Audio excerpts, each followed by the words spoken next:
ਸ਼੍ਰੀ ਗੁਰੂ ਨਾਨਕ ਦੇਵ ਮਹਾਰਾਜ ਜੀ ਨੇ ਆਪਾਂ ਨੂੰ ਉੱਤਮ ਖੇਤੀ ਜਿਹੜੀ ਉਹ ਬਖਸ਼ੀ ਆ। ਵਰਜੀਨੀਆ ਦੇ ਵਿੱਚ ਖੁੱਲੀਆਂ ਗਰਾਊਂਡਸ ਆ, ਖੁੱਲੇ ਇਲਾਕੇ ਆ। ਇਸ ਗੁਰੂ ਘਰ ਦੇ ਵਿੱਚ ਵੀ ਕੁੱਲ ਮਿਲਾ ਕੇ 10 ਏਕੜ ਤੋਂ ਵੱਧ ਥਾਂ ਆ ਜਿੱਥੇ ਇਹਨਾਂ ਨੇ ਸਰੋਂ ਵੀ ਬੀਜੀ ਹੋਈ ਆ।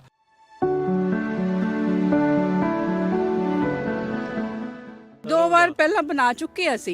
पिछले साल असी लंगर च भी बनाया सीगा गुरु नानक देव जी दे गुरपुरब ते ਇਹ ਮੇਰੇ ਹਸਬੰਡ ਨੇ ਸ਼ੁਰੂਆਤ ਕੀਤੀ ਸੀਗੀ ਖੇਤੀ ਵਾਹੁਣ ਦੀ। ਇੱਥੇ ਹਾਂਜੀ, ਪਰ ਸਾਰਿਆਂ ਨੇ ਰਲ ਮਿਲ ਕੇ ਕੀਤਾ ਆ ਹਾਂ ਤੇ ਅਸੀਂ ਇੰਜੋਏ ਕਰਦੇ ਆ ਕੇ ਫਰੈਸ਼ ਸਾਗ ਤੋੜਦੇ ਆ ਤੇ ਘਰ ਜਾ ਕੇ ਰੌਣਕਾਂ ਲਾਵਾਂਗੇ, ਬਣਾਵਾਂਗੇ। ਹਾਂਜੀ, ਤੇ ਹੁਣ ਸਾਗ ਸੀਗਾ, ਸਾਰੀਆਂ ਭੈਣਾਂ ਕਹਿੰਦੀਆਂ ਸਾਗ ਬਹੁਤ ਹੋ ਗਿਆ, ਚਲੋ ਵੀ ਆਪਾਂ ਸਾਗ ਤੋੜ ਕੇ ਲਿਆਈਏ। ਇੰਡੀਆ ਤੋਂ ਅਸੀਂ ਕਦੀ ਸਾਗ ਨਹੀਂ ਸੀ ਤੋੜਿਆ, ਫਸਟ ਟਾਈਮ ਤੋੜ ਰਹੇ ਆ। ਅੱਛਾ, ਹਾਂਜੀ, ਕਿੱਦਾਂ ਲੱਗ ਰਿਹਾ ਆ? ਬਹੁਤ ਵਧੀਆ ਲੱਗ ਅੱਜ ਕੈਂਚੀ ਨਾ ਅਗਲੀ ਵਾਰੀ ਹੱਥ ਨਾਲ ਹੀ ਕਰੋਗੇ? ਨਹੀਂ, ਬਿਲਕੁਲ ਅਗਲੀ ਵਾਰੀ ਹੱਥ ਨਾਲ।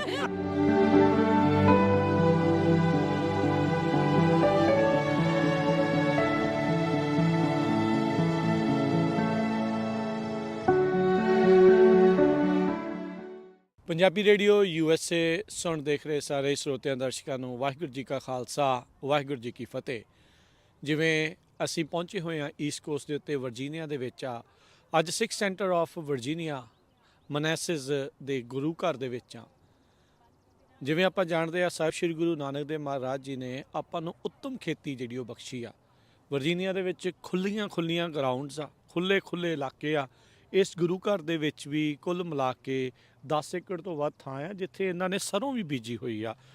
ਮੌਸਮ ਸਿਆਲਾਂ ਦਾ ਹੌਲੀ ਢਲ ਰਿਹਾ ਆ, ਪਰ ਇੱਥੇ ਆਪਾਂ ਦੇਖ ਰਹੇ ਹਾਂ ਸਾਡੀਆਂ ਮਾਵਾਂ, ਭੈਣਾਂ, ਬੀਬੀਆਂ ਉਹ ਸਾਗ ਸਰੋਂ ਜਿਹੜਾ ਉਹ ਉਸ ਨੂੰ ਤੋੜ ਰਹੇ ਆ, ਤਿਆਰੀ ਜਿਹੜੀ ਉਹ ਕਰ ਰਹੇ ਆ। ਜਿਵੇਂ ਆਪਾਂ ਜਾਣਦੇ ਆ ਵੀ ਪੰਜਾਬੀਆਂ ਦਾ ਬਹੁਤ ਹੀ ਇੱਕ ਪਸੰਦੀਦਾ ਇਹ ਫੂਡ ਆ ਮੱਕੀ ਦੀ ਰੋਟੀ ਤੇ ਸਾਗ। ਤੇ ਆਓ ਸਾਡੀਆਂ ਮਾਵਾਂ ਦੇ ਨਾਲ, ਭੈਣਾਂ ਦੇ ਨਾਲ, ਬੀਬੀਆਂ ਨਾਲ ਗੱਲਬਾਤ ਕਰਦੇ ਹਾਂ। ਸਭ ਨੂੰ ਵਾਹਿਗੁਰੂ ਜੀ ਕਾ ਖਾਲਸਾ, ਵਾਹਿਗੁਰੂ ਜੀ ਕੀ ਫਤਿਹ ਜੀ। ਸੋ ਇਹ ਕੀ ਨਾਮ ਹੈ ਪਹਿਲਾਂ ਤੇ ਦੱਸੋ ਆਪਣਾ? मेरा नाम राजविंदर कौर है ਤੇ ਮੈਂ ਸਿੱਖ ਸੈਂਟਰ ਆਫ ਵਰਜੀਨੀਆ ਦੇ ਬਿਲਕੁਲ ਕਲੋਜ਼ ਮੇਰੀ ਰਿਹਾਇਸ਼ ਹੈ। ਇੱਥੇ ਵਰਜੀਨੀਆ ਚ? ਹਾਂਜੀ, ਇੱਥੇ ਬਿਲਕੁਲ ਗੁਰਦੁਆਰੇ ਦੇ ਕਲੋਜ਼ ਹੈ। ਤੇ ਅਸੀਂ ਇੱਥੇ ਬਹੁਤ ਜਿਹੜੇ ਕੀਰਤਨੀ ਜਥਾ ਆ ਬਹੁਤ ਹੀ ਨਾਈਸ ਕੀਰਤਨ ਕਰਦਾ ਹੈ ਤੇ ਬਹੁਤ ਹੀ ਆਨੰਦਮਈ ਕੀਰਤਨ ਹੁੰਦਾ ਹੈ। ਇਸ ਕਰਕੇ ਅਸੀਂ ਤਾਂ ਬਹੁਤ ਆਨੰਦ ਮਾਣਦੇ ਹਾਂ। ਖੁੱਲੀ ਜਗ੍ਹਾ ਆ ਤੇ ਇੱਥੇ ਪਿਛਲੇ ਸਾਲ ਤੁਸੀਂ ਸ਼ਲਗਮ, ਫਿਰ ਸਰੋਂ, ਚਲਾਈ, ਹਰ ਚੀਜ਼ ਦਾ ਜਿਹੜੀ ਸਬਜ਼ੀ ਸੀ ਉਹ ਪੈਦਾ ਹੋਈ ਸੀ। ਅੱਜ ਕੀ ਤੋੜ ਰਹੇ ਹੋ? ਇਹ ਸਾਗ ਸਰਸੋਂ ਦਾ ਸਾਗ ਹੈ ਜੀ। 2 ਵਾਰ ਪਹਿਲਾਂ ਬਣਾ ਚੁੱਕੇ ਅਸੀਂ। ਪਿਛਲੇ ਸਾਲ ਅਸੀਂ ਲੰਗਰ ਚ ਵੀ ਬਣਾਇਆ ਸੀਗਾ ਗੁਰੂ ਨਾਨਕ ਦੇਵ ਜੀ ਦੇ ਗੁਰਪੁਰਬ ਤੇ ਇੱਥੋਂ ਤੋੜ ਕੇ ਫਿਰ ਅਸੀਂ ਤਿਆਰ ਕੀਤਾ ਸੀ, ਬੋਰਿਆਂ ਦੇ ਬੋਰੇ ਤੋੜਿਆ ਸੀ। ਕੀ ਬਾਤ ਹੈ। ਤੇ ਹੁਣ ਬੜਾ ਸਾਰੇ ਹੀ ਸਾਡੀ ਸੰਗਤ ਜਿਹੜੀ ਹੈ ਜਿਹਨੂੰ ਦਿਲ ਕਰਦਾ ਸਭ ਲੈ ਜਾਂਦੇ ਆ। ਹਾਂਜੀ, ਵੈਡਨਸਡੇ ਹੈ, ਸੰਡੇ ਕੋਈ ਵੀ ਲਿਜਾ ਸਕਦਾ। ਸੋ ਇੱਥੇ 2 ਦਿਨ ਦੀਵਾਨ ਮੇਨ 2 ਦਿਨ ਚੱਲਦਾ ਆ। ਤੇ ਉਸ ਦਿਨ ਅਸੀਂ ਕਹਿੰਦੇ ਆ ਕਿ ਅਸੀਂ ਹੁਣ ਵਿਸਾਖੀ ਦੇ ਮੇਲੇ ਵਾਸਤੇ ਇਹਨੂੰ ਜ਼ਮੀਨ ਨੂੰ ਪਾਰਕਿੰਗ ਬਣਾਉਣਾ ਆ। ਇਸ ਕਰਕੇ ਵਾਹ ਦੇਣੀ ਆ। ਇਸ ਕਰਕੇ ਤੁਸੀਂ ਜਿੰਨਾ ਵੀ ਲੈ ਸਕਦੇ ਲਾਹਾ ਲੈ ਲਓ ਤੇ ਆਪਣਾ ਜਿਹੜੀ ਆਪਣੀ ਨਾਲੇ ਸਾਗ ਬਣਾਓ, ਪੰਜਾਬ ਦਾ ਸਪੈਸ਼ਲ ਫੂਡ ਹੈ।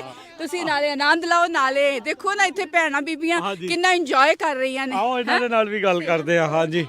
ਹਾਂਜੀ, ਕੀ ਨਾਮ ਹੈ ਜੀ ਆਪਦਾ? ਜੀ, ਮੇਰਾ ਨਾਮ ਤਿਰਨਦੀਪ ਬਾਜਵਾ ਹੈ। ਹਾਂਜੀ, ਤੇ ਇਹ ਮੇਰੇ ਹਸਬੰਡ ਨੇ ਸ਼ੁਰੂਆਤ ਕੀਤੀ ਸੀਗੀ ਖੇਤੀ ਵਾਹੁਣ ਦੀ। ਇੱਥੇ ਹਾਂਜੀ, ਪਰ ਸਾਰਿਆਂ ਨੇ ਰਲ ਮਿਲ ਕੇ ਕੀਤਾ ਆ ਹਾਂ ਤੇ ਅਸੀਂ ਇੰਜੋਏ ਕਰਦੇ ਆ ਕੇ ਫਰੈਸ਼ ਸਾਗ ਤੋੜਦੇ ਆ ਤੇ ਘਰ ਜਾ ਕੇ ਰੌਣਕਾਂ ਲਾਵਾਂਗੇ, ਬਣਾਵਾਂਗੇ ਤੇ ਸਾਰਿਆਂ ਨਾਲ ਆਨੰਦ ਮਾਣਾਂਗੇ। ਪਰਿਵਾਰ ਨੂੰ ਬਿਜ਼ੀ ਕਰਾਂਗੇ, ਬਿਜ਼ੀ ਕਰਾਂਗੇ। ਹਾਂਜੀ, ਕੀ ਨਾਮ ਹੈ ਜੀ? ਵਾਹਿਗੁਰੂ ਜੀ ਖਾਲਸਾ, ਵਾਹਿਗੁਰੂ ਜੀ ਕੀ ਫਤਿਹ ਜੀ। ਮੇਰਾ ਨਾਮ ਹਰਜਿੰਦਰ ਕੌਰ ਆ। ਹਾਂਜੀ, ਤੇ ਅਸੀਂ ਵੈਂਸਡੇ ਵੀ ਆ ਜਾਂਦੇ ਆ, ਸੰਡੇ ਤਾਂ ਆਲਮੋਸਟ ਆਈਦਾ ਹਰ ਸੰਡੇ। ਠੀਕ ਹੈ। ਤੇ ਕੀਰਤਨ ਦਾ ਆਨੰਦ ਮਾਣਦੇ ਆ ਪਹਿਲਾਂ ਤਾਂ, ਤੇ ਸੇਵਾ ਕਰਦੀਆਂ ਸੰਗਤਾਂ। ਭਾਈ ਸਾਹਿਬ ਬਹੁਤ ਆਨੰਦਮਈ ਕੀਰਤਨ ਕਰਦੇ ਨੇ। ਫਿਰ ਉਹ ਇੱਥੇ ਵੀ ਇੰਜੋਏ ਕਰਦੇ।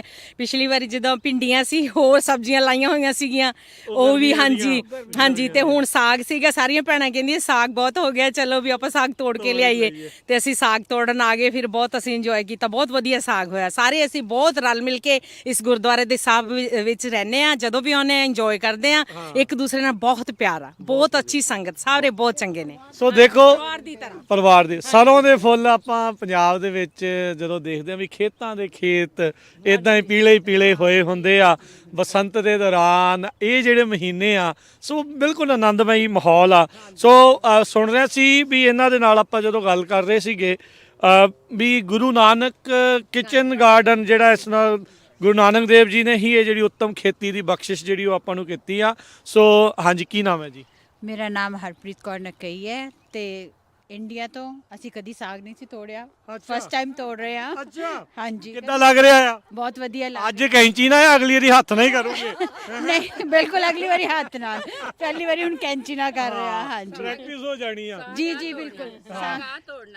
ਸਾਗ ਹੈ ਤੋੜਨਾ, ਹੁਣ ਮੈਂ ਤਾਂ ਤੋੜ ਲਿਆ, ਜਿਸ ਤਰ੍ਹਾਂ ਦਾ ਵੀ ਪੱਤੇ ਤੋੜ ਲਏ।